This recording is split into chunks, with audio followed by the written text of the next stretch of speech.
I'd like to introduce Claire from England, who uses LDN for inflammatory breast cancer. Thank you for joining me, Claire. That's okay. Could you tell us when you first noticed that there was something wrong with you?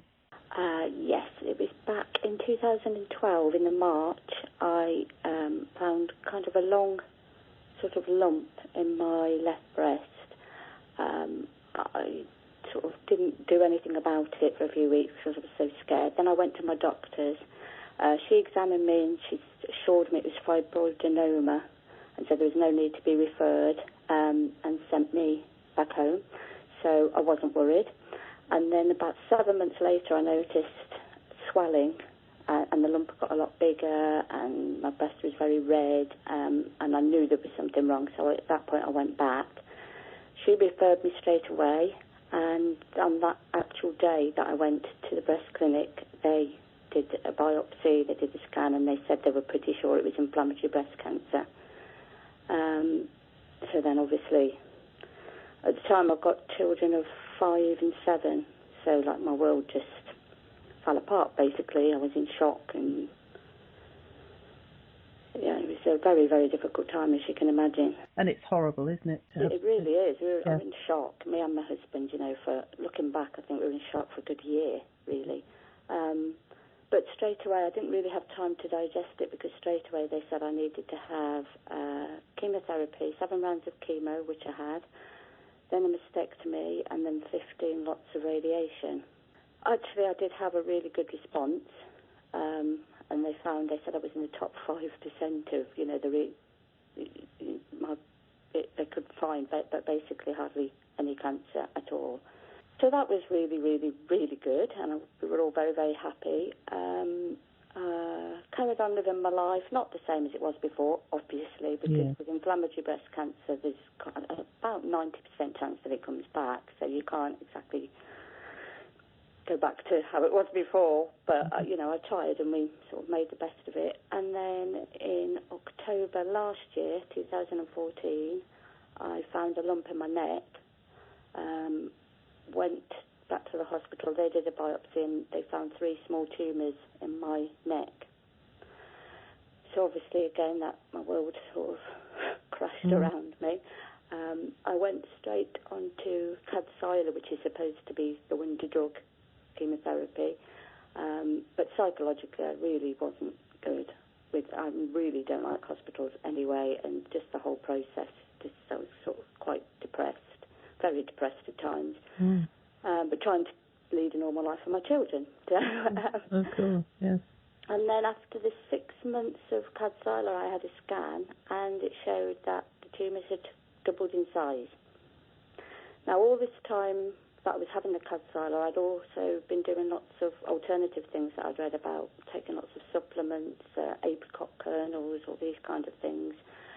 And I've been doing a lot of research into the effects of chemo and alternative things. And so at that point, I decided to give up on the chemotherapy. They wanted me to carry on, but I said, no, I'd like to carry on with all my alternative things, which I did. And I'd found out about LDN. I can't remember how I found out about LDN. Oh, it's Patricia Peat, that's it. I spoke to a charity, Yes to Life, and had a consultation which they pay for with Patricia Peat, who used to be an oncology nurse, but now looks into the whole sort of holistic approach to cancer treatment. And she mentioned LDN, but she said it was going to be probably quite difficult to get it because it's not licensed for cancer. Luckily for me, I've got a very, very understanding doctor, and I explained about it, and I gave her all the information about LDN, which she looked at, and she said she was happy to prescribe it, which she did. Which I was very happy about. And from the research I'd seen, I did really believe it was going to work, and I think that's half the battle as well, isn't it? Oh, yes. You've got to believe something's going to work. Yeah. I didn't have chemo, and then I had a scan. I started in July on the LDN, and I had a scan in August, and the scan came back. I've got my results here. Basically, all 3 of the lymph nodes had shrunk, one from 6.3 millimetres from 7.1 millimetres to 6.3 millimetres.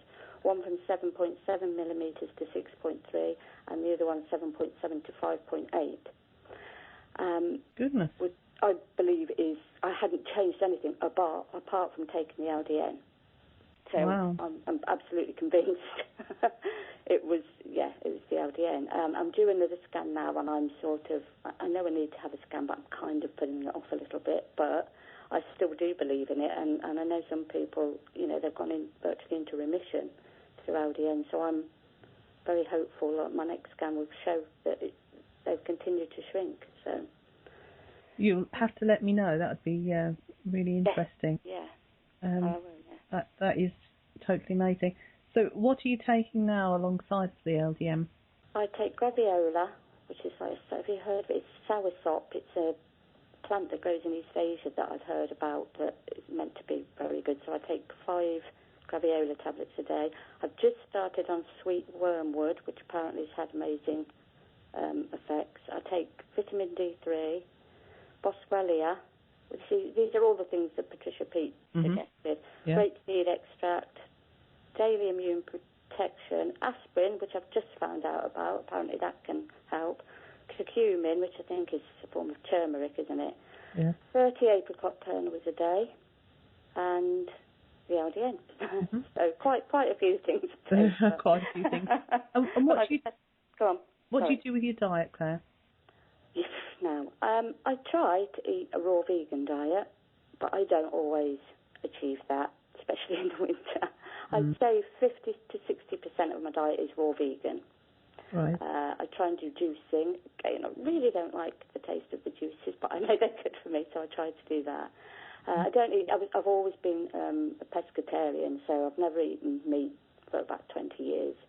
So a little bit of fish occasionally, and some cooked foods, like I say, sort of 30-40% of the time, but only sort of vegetable-based, basically stir-fries. And I have the broccoli I've heard is really, really good for cancer, so I just steam that for literally 2 or 3 minutes and have that most days. So it was hard to begin with because I'm a person that really does like my food, but actually you can, even with a raw vegan diet, do quite tasty things as long as you're well organised really in advance. So yeah, I really try to be healthy. I don't hardly ever have any sugar because, again, I've heard that sugar is really not good for cancer. So, and I don't have any dairy either. So, yeah, it was quite hard to begin with, but yeah, you get used to it. And I actually feel a lot healthier. So, because I can't have bread or potatoes, and it is mainly vegetables that I eat. But like I said, my husband's really good, and we've got a raw vegan book.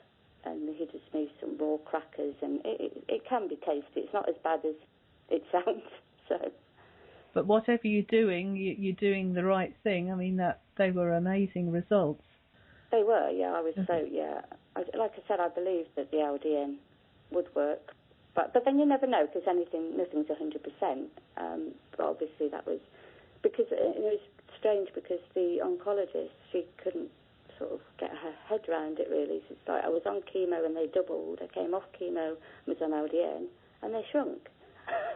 And obviously that isn't what you're led to believe is going to happen, is it? Because it's so great. So yeah, I haven't actually heard from her, so I've got to contact her about the scan. So, wow. But yeah, I mean, that's amazing. So. Thank you very much for sharing your amazing, wonderful, inspirational story with us. And I'm sure everybody wishes you every success in the future. Thank you very much.